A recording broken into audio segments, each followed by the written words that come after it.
Dimas em Taguatinga-Sul, que hoje ela tem o nome dele, que se chama Vila Dimas. Olha só, Vila Dimas, localizada em Taguatinga-Sul. Ela foi fundada em 1960. Mas olha só, queridos, eu sou filha dele. Ele é pioneiro de Brasília e hoje eu estou aqui justamente na feira da Vila Dimas. Olha que feira linda, olha que coisa maravilhosa, muita gente. E eu não poderia deixar de fazer uma entrevista aqui com uma pessoa muito especial, que para quem não sabe é meu irmão também, que é o Manuel Messias, filho do pastor Dimas. Oi, Messias! Tudo professor bom? Manuel. O professor Manuel, ele que vai poder estar falando para você um pouquinho sobre Vila Dimas, sobre o nosso pai. Conta aí a história para nós. O Edi, o pai começou esse assentamento aqui no ano de 1960. No dia 1º de maio de 1960, ele erradicou a primeira leva de um pessoal que estava sendo retirado à força bruta pela Guarda Especial de Brasília, lá do IAPI, da vila do IAPI, próximo ao setor de motéis do Núcleo Bandeirante. E ele, em contato com a primeira-dama de Brasília, a Sara Kubitschek, ele conseguiu uns caminhões da Nova Cap e fez essa transferência. Ele esteve à frente desse movimento comunitário. Então ele chegou nessa região chamada Sul de Taguatinga, que era uma fazenda até 1958 pertencente ao município de Lusiânia. E quando Taguatinga foi proclamada cidade satélite no ano de 1958, aqui agora já era um complexo administrativo pertencente ao Distrito Federal. Era um chapadão de cerrado, aonde se encontrava aqui de tudo, um bioma muito rico.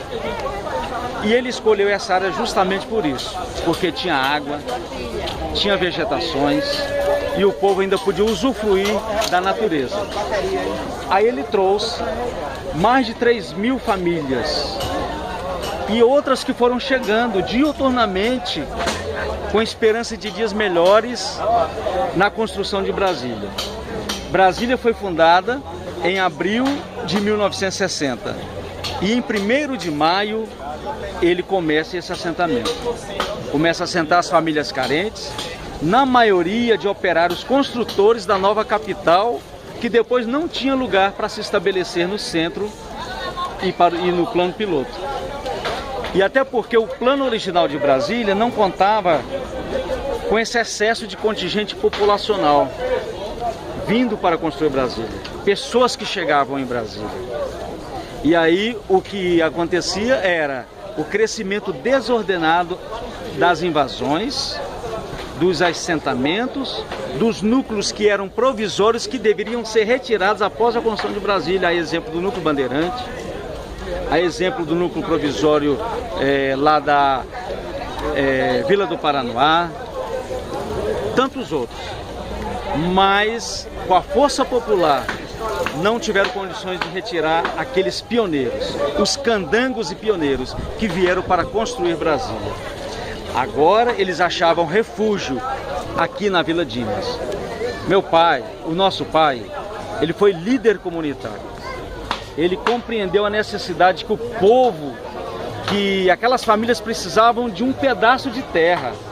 Elas vieram de longe, vieram do Nordeste inteiro, de todo o Brasil, sobretudo do Nordeste, para trabalhar na construção. E agora não tinha um chão para morar. Imagine que eles não queriam retornar mais para a sua terra de origem.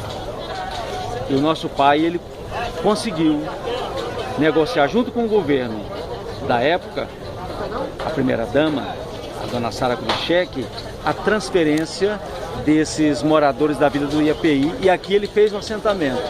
E hoje, em sua homenagem, os próprios moradores deram o nome de Vila Dimas em homenagem ao desbravamento, ao pioneirismo e à missão que ele tinha aquela missão de acolher aquelas pessoas, aquelas famílias carentes que não encontraram um lugar no plano piloto, um lugar em poucas cidades satélites destinada para a classe média e alta, e os pioneiros que realmente colocaram a mão na massa não tinham seu lugar para ficar. Então, gente, Manuel Messias, então o nosso pai, ele foi um homem dinâmico. E meu pai, ele era pastor, viu, gente? Ele era pastor, então ele já tinha esse lado, o lado cristão, o lado humano que ele tinha, de sempre estar ao lado das pessoas, né? E nós, como filhos, com certeza a gente herdou isso. Tá aqui o Manuel Messias, que hoje é professor, né? A gente tem feito um trabalho de pesquisa na Universidade Estadual de Goiás, na UEG,